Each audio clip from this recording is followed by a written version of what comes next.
আমার ভিতর বাহিরে অন্তরে অন্তরে আছো তুমি হৃদয় জুড়ে। আমার ভিতর বাহিরে অন্তরে অন্তরে আছো তুমি হৃদয় জুড়ে। ভালো আছি ভালো থেকো, আকাশের ঠিকানায় চিঠি লিখো। ভালো আছি ভালো থেকো, আকাশের ঠিকানায় চিঠি লিখো। দিও তোমার মালা খানি, দিও তোমার মালা খানি বাউলের এই মনটারে। আমার ভিতর বাহিরে অন্তরে অন্তরে আছো তুমি হৃদয় জুড়ে।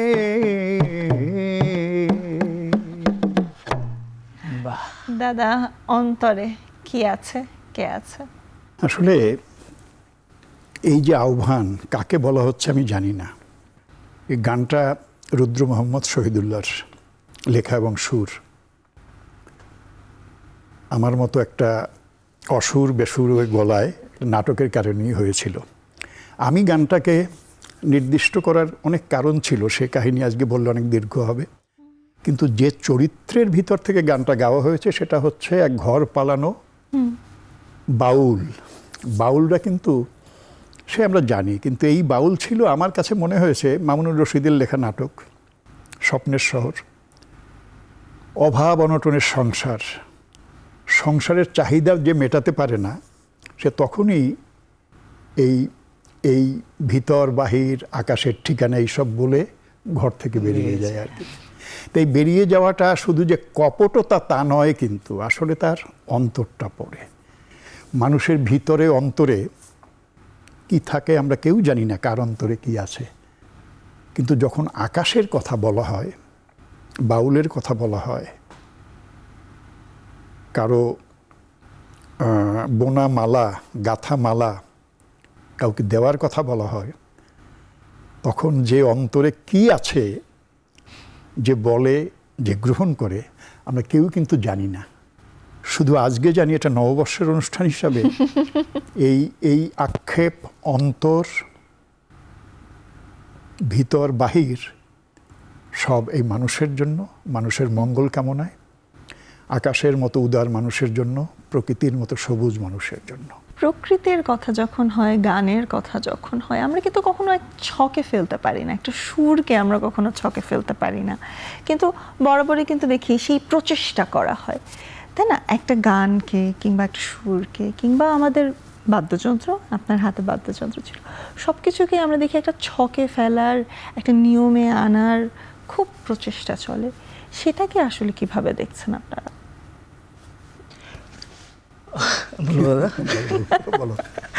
সাংঘাতিক। এটা একটু কঠিন প্রশ্নটা। আর এটাও ঠিক যে ছকে ফেলার বিষয়টা, এটা যখন প্রাতিষ্ঠানিক হয়ে যায়, যখন এটা কাঠামোগত একটা জায়গাতে চলে আসে, তখন আসলে এই চেষ্টাটা হয়। আসলে সুর, তাল, লয়, ছন্দ, ছবি যাই আছে সব কিছু আসলে ছেড়ে দেওয়ার জিনিস। তো আমরা যখন সেটাকে একটা প্রাতিষ্ঠানিক রূপের দিকে নিয়ে যাই, তখন ওই 2 একে 2, 2 দুগুণে 4, 3 দুগুণে 6 এই ছন্দতে আসতে হয়। এটা একদিক থেকে ভালো যে হ্যাঁ, ভিতটা শক্ত হয় এবং ব্যাকরণটা জানা হয়। কিন্তু এরপরের কাজটা হচ্ছে যে আপনি ছুটে চলার মতো, তখন এলোপাতাড়ি আপনি রং দেন, এইখানে বেস দেন, এইখানে সব কিছু করেন, কোনো সমস্যা নেই। তখন এক ধরনের পরিপক্কতা আসে, তখন ছকের বাইরে যাওয়া যায়। কিন্তু তার আগে একটু দরকার হয়। কিন্তু প্রকৃতি থেকে যেটা পাওয়া সেটা আবার একদম ভিন্ন। আমি যখন বাতাসের সাথে যখন আমি দোল খাই, এটা এক ধরনের ছন্দ আছে। ঢেউয়ে যখন আমরা ভাসি, সেটা একটা দোলা আছে। তো এইখান থেকে যখন একটা মানুষ নেয়, যেমন আমাদের বাউলরা বলেন বা শৈশবে যারা ওই পরিবেশে বড় হওয়া মানুষরা, তালটা ওর এমনিতেই আসে। সে কথার কথা যদি আমরা বলি যে আমরা দেখেছি যে ছাদ পেটানোর গানে সেই যে শ্রমিকরা কাজ করেন অথবা বৈঠা যারা দিতেন, তারপরে আমাদের রিক্সা চালকরা ওদের প্যাডেল দেওয়া বা মেশিনে কাজ করা, অথবা আমাদের মা বোনেরা যখন চিরা করতেন বা ধান করতেন, প্রত্যেকটাই রিদম। এবং ওইটা প্রকৃতিগতভাবে প্রত্যেকটা মানুষের দেহের মধ্যেই এই ছন্দটা আছে, এই স্বরটা আছে, এবং সেটা ওইভাবেই হয়। তো এর মধ্যে আমাদের মতো কিছু বেতালা লোক থাকে, দাদা যেটা বললেন যে অসুর বেসুর, হ্যাঁ, এদের জন্য একটু আমার মনে হয় যে ওইটা দরকার হয়, যে আমরা যারা নাগরিক জীবনে বা এতে থাকি, আমাদের ওই শিক্ষাটা দরকার। কিন্তু প্রকৃতিতে যারা বেড়ে ওঠেন, তারা ওই ছাদ পেটানো গানের মতোই একদম শ্রমিকরা তবে এই কাঠের পাথরের যে শহর, সেই শহরেও তো আমরা গান পাচ্ছি। তবে সেই গানেও আমরা দেখছি আপনার হাজারো বাদ্যযন্ত্র ব্যবহার হচ্ছে। আমাদের সেই আদিম যুগ থেকে কিন্তু আমাদের দেশে বানানো, আমাদের হাতে বানানো। আপনি স্রোতের কথা বলছিলেন, আপনি সেই ধান কুটো যখন করা হচ্ছে, ধান যখন বাড়ি খাচ্ছে, তখন এক ধরনের শব্দ, এক ধরনের তালে আমরা গান গাচ্ছি। বিভিন্ন জিনিস কিন্তু আমরা হারিয়েও ফেলছি, তাই না? এখনের ছকের কথা যদি বলি, পাশ্চাত্যের কথা যদি বলি, বিভিন্ন ইনস্ট্রুমেন্টের কথা যখন বলি, হারিয়ে তো অনেক কিছুই যাচ্ছে। সেক্ষেত্রে কি আমাদের গানও হারিয়ে যাচ্ছে? আমাদের সেই আবেগ, আমাদের সেই অনুভূতি, সেই মাটির খোলা মাটিতে হেঁটে যাওয়া, এইগুলোকে আমরা আসলে হারিয়ে ফেলছি কিনা, এটা শুনতে চাই। তবে ছোট্ট একটু বিরতি নিচ্ছি, বিরতির পর আবারও ফিরছি। দর্শক, এখন আনন্দ নিতে চাই ছোট্ট একটি বিরতি, সাথেই থাকুন।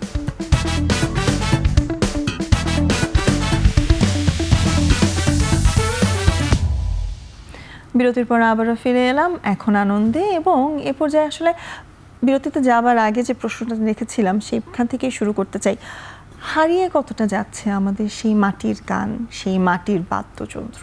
না, আসলে কি, আমি জার্নাল, ওরা নিরন্তর একটা সঙ্গীত কিন্তু শুধুমাত্র কণ্ঠ সঙ্গীত না, সঙ্গীত বলতে কিন্তু আমরা তার মধ্যে নৃত্য, বাদ্যযন্ত্র সব কিছুই আছে আর কি। ওরা একটা অনুষ্ঠানের মধ্যে থাকে। আমি কখনো কখনো নাটকে কিছু পারফর্ম করি। আমার নাটকগুলো এই যে হারিয়ে যাওয়া, আমরা যখন স্ট্রিট থিয়েটার মানে পথনাটক বলি, মুক্ত নাটক বলি, আমাদের অন্য যারা দল, তারাও যে নাটকের মধ্যে কিন্তু অনেক সঙ্গীতের একটা ব্যবহার হয় আর কি। তো সেটা সবাই করেন। আমাদের দল সেখানে কিন্তু যে প্রথম পথনাটক নিয়ে আমরা যখন নামি, তার মধ্যে কিন্তু গান ছিল। এবং গানের একটা অদ্ভুত ব্যাপার জার্নাল, যে আমাদের প্রথম নাটক ছিল মহারাজার অনুপ্রবেশ। তো সেটার মধ্যে আমাদের দেশে একটা নইলা ডাক আছে, নইলা ডাক অসাধারণ। এবং এই যে সঙ্গীতের, আমি কিছুক্ষণ আগে মনিটরে দেখছিলাম যে সঙ্গীতের কোনো বর্ডার বা কিছু এরকম কিছু ব্যাপার স্যাপার আমার কাছে একটা সম্যক ধারণা আছে। নইলাটা হচ্ছে এরকম, আমরা একটা টিউনটা হচ্ছে এরকম, রাম রহিম শেখ কালু রে, এই দেশখানি কার রে, এই দেশখানি মহারাজার, দুঃখ নাইকা কোনো প্রজার, এইরকম কিন্তু। তো মূল নইলার সুরটা হচ্ছে কেন হয়, ধান কাটার পরে গ্রামের সমস্ত যুবক যারা মাঠে কাজ করেন, গতর খাটেন, তারা কিন্তু ধান কাটার পরে প্রতিদিন 1 মাস তারা খুব ভোরে ওই গ্রামের যে গৃহস্থের হয়ে কাজ করেন তাদের গ্রামের বাড়িতে যাবেন ঢোল করতাল নিয়ে। তো সেই টিউনটা কিন্তু আমরা নাটকে নিয়ে আসলাম। সেখানে বলা হয়, ও সুবল সুবল রে, এই ঘরখানি কার রে, এই ঘরখানি ও মুগদাদার, দুঃখ নাইকা মগো কাহার, মানে এরকম বলে বলে আমরা কিন্তু ওই জিনিসটাকেই নাটকে নিয়ে আসলাম। এবং মজাটা হচ্ছে যে গানটা কোথা থেকে উৎসারিত হয়, এই যে শ্রম, এই যে জার্নাল বলল যে আমাদের গ্রাম দেশের রমণীদের, মায়েদের সবার যে ঢেকি পার, এই যে কাস্তে দিয়ে ধান কাটা, আমাদের জায়গাগুলো কিন্তু সুর ছন্দের জায়গাটা কিন্তু সেখান থেকে ক্রমশ বিবর্তিত হয়ে একটা জায়গায় গেছে আর কি।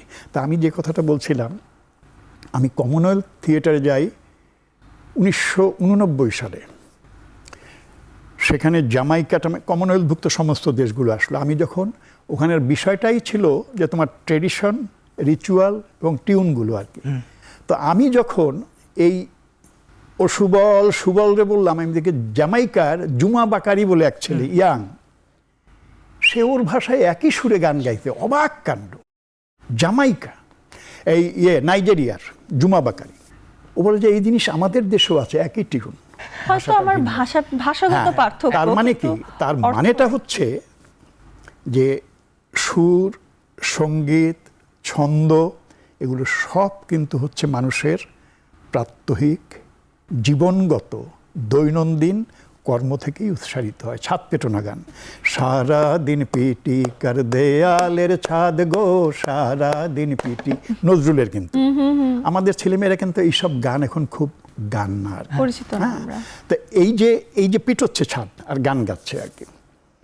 নৌকা বাইস, মারো জোয়ান হেই ও মারো কোষে টান, তালে তালে ফেলো বৈঠা নদীতে উজান।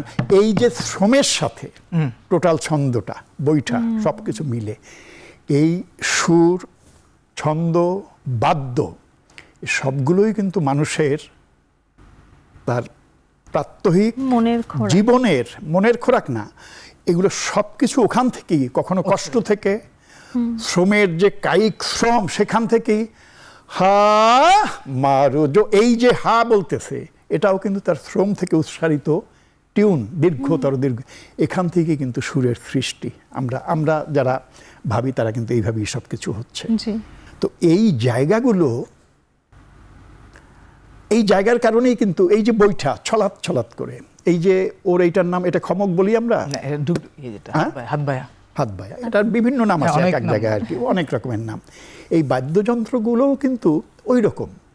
এগুলোও কিন্তু মানুষ দেখলো যে ছাদ পিটাতে যে মুগুরটা আছে, মুগুরটা ছাদ, তখন তো কিন্তু চুন সুরকি ছাদ, এই একটা মুগুর থাকতো এরকম করে লম্বাটে, এইটা বিশেষ করে মহিলারা এটা গাইতো কিন্তু, আর একজন কিন্তু ওইখানে হাতে কোনায় রুমাল বেঁধে কিন্তু তালটাকে মেনটেন করতো কিন্তু। আচ্ছা, অসাধারণ একটা পারফরমেন্স। এখন আর হয় না, এখন আমরা দেখি কি এই শহরে বড় বড় এই রাত্র 12টার পরে এই সিমেন্ট গোলায় বাড়িতে ঢুকায় নিয়ে যায় এবং সেটা মেশিনে সেটা শর্ট করে হয়ে যায়। কিন্তু এই যে শ্রমের সাথে, আমাদের সংস্কৃতির সাথে, প্রত্যেকটা কর্মের সাথে যে সঙ্গীত ছিল, রিদম ছিল, সেই জায়গাগুলো হারিয়ে যাচ্ছে। আমি বলছিলাম এই যে পিটানো থেকে মানুষ কিন্তু এইসব বাদ্যযন্ত্রের তালটাকে সে তৈরি করলো। সেই বাদ্যযন্ত্রে আসলে আসতে চাই, জানাল ভাইয়ের হাতের বাদ্যযন্ত্র নিয়ে কিন্তু বলছিলেন যে বিভিন্ন নাম আছে, তাই না? সেক্ষেত্রে আসলে একটি জিনিস জানতে চাই যে বিভিন্ন দেশে আপনি যান কিংবা আপনারা যখন যান, একটা নিজের বাদ্যযন্ত্র বা নিজের এই আমাদের দেশীয় একটি বাদ্য হয়তো নিয়ে গেছেন, অন্যান্য দেশে হয়তো একই ধরনের আছে কিন্তু এই রকম নেই, সেটাকে আসলে তারা কতটা গ্রহণ করে? মানে বিদেশি যারা, বাইরের যারা, আমাদের কালচারের বাহিরে, তারা কতটা গ্রহণ করে? মানে ওনারা খুব উৎসাহী থাকেন যে এটা কেমন, কিভাবে বাজে এবং এটার শব্দটা কি, এবং এইটার প্রতি প্রত্যেকের আগ্রহ থাকে এই কারণে যে নতুন একটা জিনিস ওনারা দেখছেন আর একটা যোগসূত্র খোঁজার চেষ্টা করেন প্রত্যেকে। এইটা পুরো পৃথিবী আসলে ঘুরে আসছে।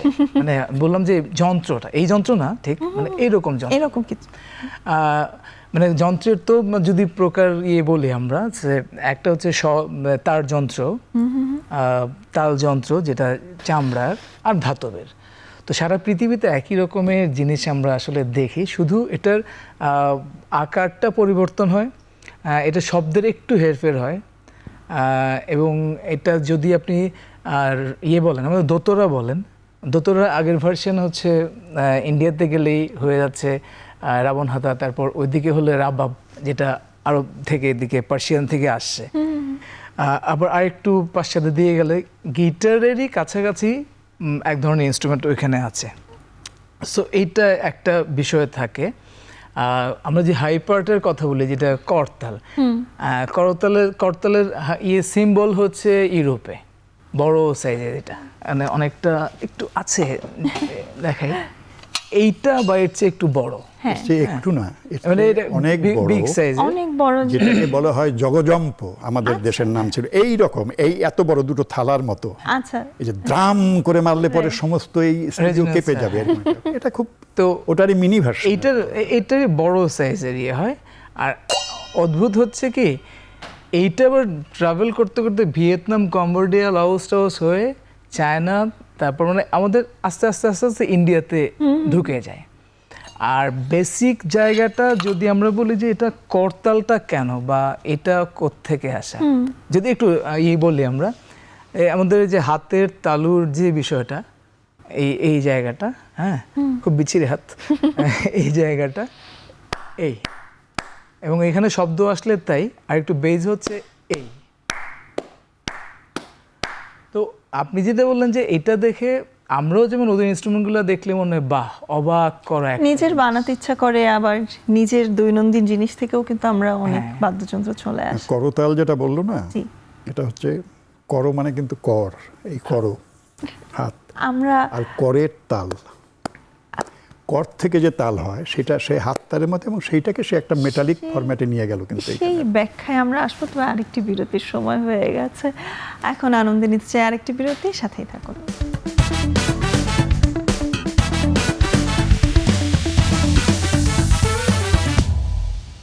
বিরতির পর আবারও ফিরলাম এখন আনন্দে, এবং আমরা কিন্তু বাদ্যযন্ত্রের কথা বলছি।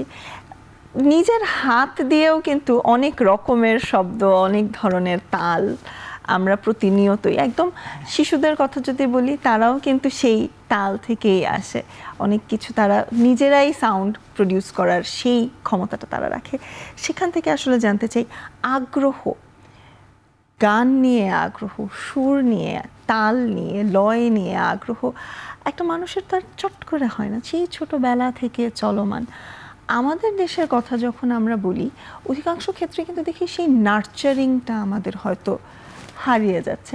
সক্রেটিসের কথায় সঙ্গীত মনের খাদ্য, কিন্তু পুঁথিগতভাবেও যদি আমরা না যাই, অনেক গান কিন্তু আমাদের প্রতিনিয়ত চলমান। সেটি নিয়ে আসলে জানান ভাই, আপনার কাছে জানতে চাই, এই বাদ্যযন্ত্রতে আগ্রহ কতটুকু বর্তমান প্রজন্মের মধ্যে আসলে আপনি দেখছেন? কারণ পার্শ্ববর্তী দেশে আমরা প্রচুর দেখছি যে তারা নিজেদের বাদ্যযন্ত্র, কিন্তু সেগুলো নিয়ে অনেক পড়ালেখা তাদেরও আছে, তারা সেগুলোকে আরো বিশ্ব দরবারে আসলে প্রচার করতে চায়। তবে আমরা কি সেদিক থেকে অনেকটা পিছিয়ে আছি? খানিকটা, মানে একটু হতাশ জায়গা তৈরি হয়, আবার আশাবাদী আমরা দুটোতেই। আমাদের যেমন আমাদের শাস্ত্রীয় বা আমাদের লোক বাদ্যযন্ত্র যেটা, বা আমাদের নিজস্ব যেটা, সেইটাতে আগ্রহ একটু কম।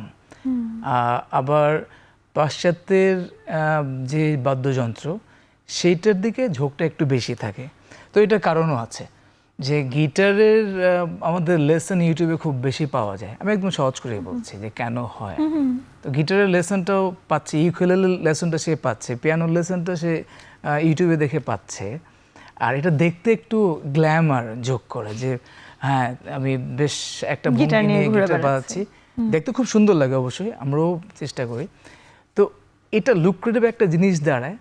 আর দেশীয়টা না আমাদের একটু ঋজু ভঙ্গিতে, একটু মনের দিক থেকে নিয়ে এবং একটু আধ্যাত্মবাদের জায়গা থেকে গিয়ে খুব ঋজু ভঙ্গিতে বাজাতে হয়। মানে দোতরা কখনো এভাবে বাজানো যায় না, এটাকে ওই ভঙ্গিটা চলে আসে যে প্রার্থনা, উপাসনা বা এরকম একটা জায়গা, যেটা রিচুয়াল। এটা আসলে দোতারা ছিল আমাদের, আমাদের তানপুরা আছে, বিভিন্ন সবকিছু, এবং একটু শান্ত। আমাদের এদিককার ইনস্ট্রুমেন্টগুলো কিন্তু খুবই শান্ত, যেটা ওই বাতাসের সাথে, যেটা নদীর জলের সাথে সম্পর্কিত, মাটির সাথে সম্পর্কিত। সো আমাদের দেশীয় যন্ত্রগুলোর প্রতি আমাদের আগ্রহটা একটু কম, মানে আমাদের তরুণদের বা কিশোর কিশোরীদের।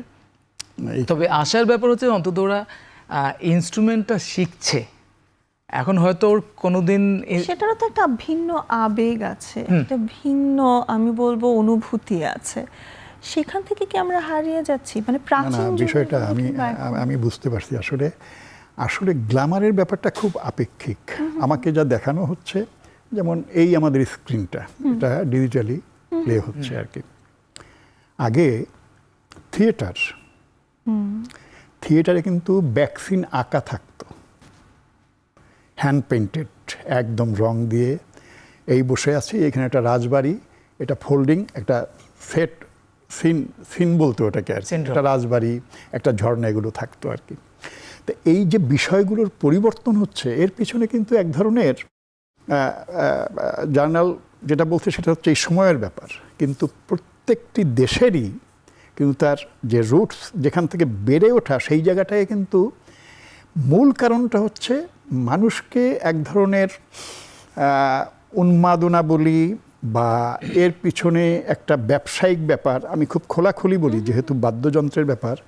আজকে আমাদের যে শিল্পীরা আছেন, এমনই একটা যন্ত্র তৈরি হয়েছে যেটা আর কি, কি বলি ওটাকে, কিবোর্ড, তার মধ্যে সব আছে আর কি, সব আছে। এখন যে লোকটা সন্তুর বাজায়, যে লোকটা সানাই বাজায়, সেতার বাজায়, তবলা বাজায়, এই সব লোক, আমরা একটু পুরনো তো বয়সী, বলে দাদা খাওয়া দাওয়া শেষ, খেতে পারি না, কেউ ডাকে না এখন তবলা বাজাবার। সেই আলাউদ্দিন খাঁর 50 রকমের বাদ্যযন্ত্র, হ্যাঁ, সেইটা। এবং আমি বুঝতে পারছি যে এইভাবে কিন্তু সমস্ত জায়গাটাকে ওই যে প্যাশন এবং ফ্যাশনে গিয়ে দাঁড়াচ্ছে আর কি। এবং এই বাদ্যযন্ত্রটা যে কতখানি আত্মিক, যেটা দিয়ে আমরা শুরু করেছিলাম, জ্যামাইকা, ওয়েস্ট ইন্ডিজ। আমার কিন্তু ঢোল বাজাবার একটা আছে, যে নজরুল, মোবারক, যারা এই দেশের এখন প্রতিষ্ঠিত ঢোলি, ওরা আমাকে দেয়, এই দাদার কাছে ঢোল দিস না, কিন্তু ফাটাই ফেলাবে আর কি, মানে এরকম ঢোল, মানে এরকম করে আরেকটা। যাই হোক, তো আমি যখন জ্যামাইকা গেলাম, ওই যে তুম্বা বলি না, ও মাই গড, আমরা যেখানে এটা বাজাই না, ওটা হচ্ছে, এটা বাচ্চাই আমরা ব্যাঙের ছাতা আর কি। তা আমার সেই ঢোল বাজানো হাত, তুম্বা এই রকম চামড়ার মোটা, এইরকম হ্যান্ডমেড, আর এগুলো কিন্তু সব কমার্শিয়ালি কারখানায় তৈরি হয়, এগুলো সব হ্যান্ডমেড কিন্তু আর আমি সেটাকে সমস্ত শক্তি দিয়ে বাজালাম, একটু করে একটু শব্দ হয়, সেটার কোনো সাউন্ডই আমি বের করতে পারতেছি না আর কি। কিন্তু এই তুম্বাটা, আমি একটা অসাধারণ গল্প বলি। এই তুম্বাটার উপর একটা পারফরমেন্স হলো, যে এক জায়গায় ওয়েস্ট ইন্ডিজের একটা জায়গায় আছে যেখানে রিচুয়াল, ট্রেডিশনাল, যে যখন মা সন্তান প্রসব করবেন, তার স্বামী বাইরের ঘরে বসে একটা তুম্বা বাজাবেন, টাকাটুম টাকাটুম টাকাটুম, এই বাজনা শুরু করবে সে আর কি।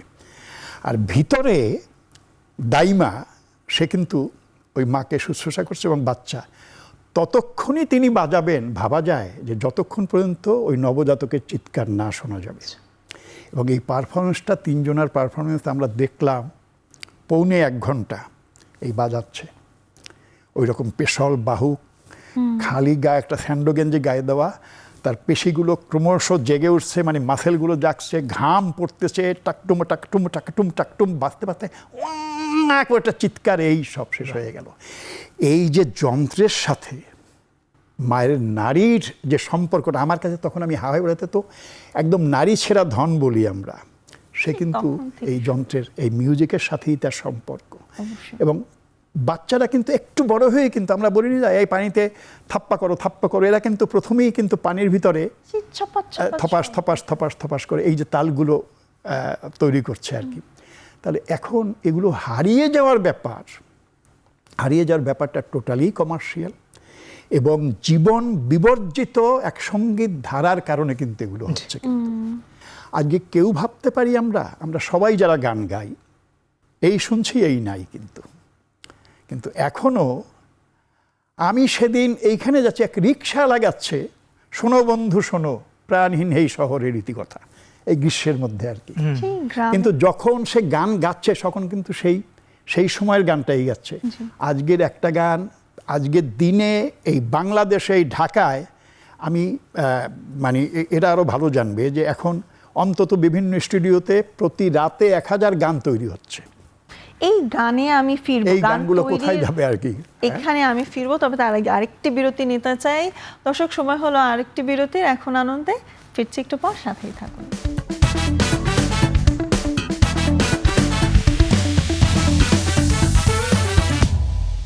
বিরতির পর আবারও ফিরে এলাম এখন আনন্দে, এবং আমরা কথা বলছিলাম গানের সংখ্যা নিয়ে, দিনে হাজারো গান। সেক্ষেত্রে আমরা দেখছি এখন কিন্তু এআই দিয়ে গান তৈরি হচ্ছে। আবার সেক্ষেত্রে আমরা দেখছি তাল লয় সব ঠিক রেখে শুধু কমান্ড দিয়ে দিলেই হয়ে যাচ্ছে। সেক্ষেত্রে আমাদের বাদ্যযন্ত্র তো আরও হারিয়ে যাবে না? তা আমি যা বললাম যে আসলে তো এটা একটা ফিউশন এবং এটা একটা ব্যবসার মধ্যে চলে যাচ্ছে টোটালটা। আমি জার্নাল বলবে, আমি একটা জিনিস বলি, আমরা কিন্তু বাল্যশিক্ষা আদর্শলিপিতে আমরা কিন্তু কিছু বাদ্যযন্ত্রের নাম আমাদের মুখস্থ করতে হতো ছোটবেলায়। আচ্ছা, ভাবা যায়? আদর্শলিপিতে লেখা ছিল বাদ্যযন্ত্রের নাম, সেতারা, সানাই, বাঁশি, তানপুরা, কাড়া, এসরাজ, পনব, ঢাক, নাগারা, টিকারা, বেহালা, তবলা, বীণা, করতাল, ঢোল, মৃদঙ্গ, সারঙ্গ, শঙ্খ, জগঝম্প, খোল। এগুলো কিন্তু আমাদের মুখস্থ করতে হতো। এখনকার এই প্রজন্মের শিশুরা কি আমাদের ফুলের নাম মুখস্থ করতে হতো, পাখির নাম মুখস্থ করতে হতো। এখন কি এই যে প্রজন্মের কাছে এই যে বাদ্যযন্ত্রের নামগুলো, এগুলো যখন আমি মুখস্থ করতাম আমার চোখের সামনে ভাসতো, আমি দেখতাম, এটাকে নিয়ে শেখার চেষ্টা করতাম, এটাকে নিয়ে বোঝার চেষ্টা করতাম। এখন তো ওই যে জার্নাল যেটা বললো যে এখন গিটারের তৈরির, গিটার হচ্ছে সর্বশেষ তার যন্ত্র, কিন্তু এটা কিন্তু সেদিনের। এটাকে বলা হয় যে তানপুরার উপর থেকে একটা ঘটি না গ্লাস পড়ে গেছিল আর কি, তারের উপর টাও করে, এই কিন্তু গিটারের শুরু আর কি। হ্যাঁ, এইটা কিন্তু গিটারের জন্ম ইতিহাস। আচ্ছা, এইখান থেকে কেউ ভাবলেন আরে এটা তো একটা মজা হয়ে গেছে, তারটার উপর টং এইভাবে শুরু হলো আর কি। হাওয়াইন গিটার, এই হাওয়াইন গিটারের পর থেকেই তো আমরা সব কিছু পেলাম আর সেখান থেকে আমরা আসলাম। তবে আমাদের বাদ্যযন্ত্রে আবারও ফিরতে চাই। একদম প্রথমে যে বাদ্যযন্ত্র নিয়ে কথা ছিল, আমরা কথা বলছি বারংবারই আমাদের হারিয়ে যাওয়া বাদ্যযন্ত্র নিয়ে। সেটাকে আমরা কেন ছড়াতে পারলাম না? আমাদের এত এত বাদ্যযন্ত্র এবং আমাদের এত রিচ একটা কালচার, এবং তার পাশাপাশি সেটাকে ছড়ানোর জন্য শিশুদের কাছেও আগামী প্রজন্মকে আসলে দেওয়ার জন্য, কতটুকু পরিচিত করার জন্য আমরা কি করতে পারি, দুজনের কাছে আসলে জানতে চাই। আমি কি বলবো, মানে আসলে এটা হচ্ছে এই সাগরে ঢিল মারার মতো এই মুহূর্তে। তোমার বিষয়টা হচ্ছে এই যে বাদ্যযন্ত্রগুলোর বললাম, দেখো ওই জার্নাল যেটা ঝম্পক, ওটা কিন্তু জগঝম্প, ওই যে আমি বললাম এইখানে আমি পড়লাম জগঝম্প, খোল। এ বাদ্যযন্ত্র, ধ্বনি, সুর, ছন্দ, সত্যি সত্যি বলি এগুলো এখন বললে হয়তো রূপকথার মতো শোনাবে। ফজরের আজান আল্লাহ শুনতাম আমরা আমাদের গ্রামে মঠবাড়িয়ায়, আখড়াবাড়ি থেকে, ঠিক এই আজানের সাথে কোনো বিবাদ নাই, ভোর হইল নিশি জাগরে নগরবাসী আল্লাহ, আর তার সাথে মন্দিরা আর ছোট বাজনা আর কি, টুং টুং টুং টুং। তখন আজান, প্রভাতী কীর্তন, মন্দিরার সুর, এই জিনিসগুলো যদি আমরা কখনো আমাদের প্রজন্মকে শোনাতে পারি, বোঝাতে পারি, তোমার প্রশ্নের উত্তর ওইখান থেকে শুরু হতে পারে। যে তখন এদের কাছে, আগে একটা মেলায় গিয়ে আমরা ঢোল কিনতাম, ছোট ছোট ঢোল, এখনো বিক্রি হয়, বৈশাখী মেলারও আবেদন সেটা নাই। এখন কি হলো, আমাদের মেলাগুলো তো ভুবুজেলা, কি বিকট কর্কশ এক বাঁশি, এবং এই ভুবুজেলা কিন্তু আমি বন্ধ করি, আমি আজকে এটা বললাম। কিন্তু তখন ভুবুজেলার সময় মনে আছে যে ভুবুজেলা বন্ধ করলো আওয়ামী লীগ সরকার, আমি সরকারের নাম বলেই বলতেছি আর কি, যেটা এই ভুবুজেলা বাজায় প্যাঁ করে বহু মেয়েকে ইয়ে করা হতো, টিস করা হতো, হেনস্থা করা হতো, ওদের কান্না শোনা যেত না তখন আর কি। তা আমি চ্যানেল আইতে একবার এইটা বললাম আর কি, পয়লা বৈশাখের আগে, তার আগের বছর এটা হয়ে গেছে। বলার পরে ওরাই বললো যে এই খবর চলে গেছে, এবার থেকে সরকার আইন করতে হয়তো ভুবুজেলা বাজবে না। তো এই বিকট ধ্বনি আর বাদ্যযন্ত্র কিন্তু এক জিনিস না, কিন্তু বাদ্য, সুর, ধ্বনি এগুলো কিন্তু মানুষের জীবনকে শুদ্ধ করে, সমৃদ্ধ করে, সুন্দর করে। আর কিছু আছে যেগুলো মানুষকে উন্মাদ করে, যার সাথে জীবনের সম্পর্ক নাই। জানাল ভাইয়ের কাছে আমি যেতে চাই খুব Please. সংক্ষেপে, আসলে এই ভুভুজেলার এত প্রচলন হলো, আমাদের দেশে কিছু কেন হচ্ছে না? আমাদের ছিল আমাদের হচ্ছে কি আমের আটির ভেপু, বেপু হ্যাঁ ছিল বা আছে এখনো। আমাদের বেলুনবাসীটা আছে, পাতারবাসী আছে। আছে ছিল, পাতারবাসী আছে। এবং আমাদেরগুলো বললাম না, যেটা ভীতি সঞ্চার করে না, এটা এক ধরনের মনস্তাত্ত্বিক জায়গাতে তার ক্রিয়া করে যে একটা সুন্দর সুর। মিউজিক তো তাই, মিউজিক তো হচ্ছে যে মানুষকে পরিশুদ্ধ করে কিন্তু। তো একদমই দাদার ওই কথাতে আমি একদমই একমত এখনো পর্যন্ত, যে ব্যবসায়িক কারণ, তার সহজলভ্যতা এবং এটার পরিবেশন, যে আমাদের সিস্টেম, যেটা প্রক্রিয়া, গ্ল্যামারাস না। আর পরিবেশন হচ্ছে মানে যেটা বিক্রয়ের জন্য। আমি বিদেশ থেকে প্লাস্টিকের জিনিস পাচ্ছি, জি দামে কম, জি। এবং খুব তাড়াতাড়ি আমি পেয়ে যাচ্ছি। সো এটা শব্দও বেশি, এটা আমি নিয়ে নিচ্ছি প্লাস্টিকের জিনিস। আমার এখন ওই ইয়েটা বানাতে গেলে, ওই বেলুনবাসী বানাতে গেলে সেই নল খাগড়া, সেই বাঁশ, এখন কে করবে, এই দামটা কে দিবে? এটার দাম হবে 20 টাকা, এটা হচ্ছে 10 টাকা। সেই সহজলভ্যতাও হ্যাঁ, একটা। মানে বহুজাতিক অবস্থার মধ্যে যে বাণিজ্যের কারণে এটা একটা বড় জায়গা তৈরি হয়েছে। আগে হচ্ছে মাটির হাঁড়ি পাতিল থাকতো, এখন ওই জায়গাতে রিপ্লেস হয়েছে প্লাস্টিকের হাঁড়ি পাতিল। প্লাস্টিক এবং যন্ত্র, আমরা সেই মাটির কাছে যেন আবার ফিরে যেতে পারি এমন প্রত্যাশা থাকবে, কারণ আমরা তো মাটিরই মানুষ এবং আমাদের সেই মাটির গানই তো আমাদের সংস্কৃতি। আপনাদের দুজনকেই অসংখ্য ধন্যবাদ আমাদেরকে সময় দেওয়ার জন্য, এবং এর মধ্য দিয়ে শেষ করছি আজকের এখন আনন্দ। এখনের সাথেই থাকুন।